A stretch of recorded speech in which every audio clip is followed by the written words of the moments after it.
आज आम बड़हरा बात्यास्थली प्रांगण में बड़हरा और अन्य आखपाख ग्राम प्राय 300 चाषी को लेकिन ये धान और अन्य फसल नानो सार जलद्रव्य सार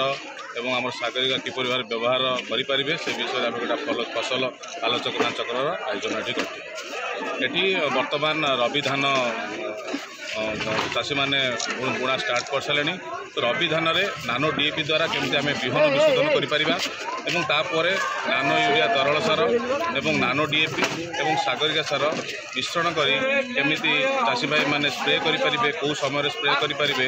एवं स्प्रे कलापर केमिति बेसी फलप्रद हो पारे से नहीं समस्त चाषी भाई मानक आम अवगत करूँ। ता छड़ा नानो सार सहित सागरिका सहित इफको एमसी जो विभिन्न रोगमरा पोकमरा और घासमरा औषध मान रही है केमती मिसिकी स्प्रे हो पार एवं चाषी कम खर्च कर बेसी केमती अमल पाइपर से विषय आम आलोचना करूँ। आज यही सभार आमर कृषि विभाग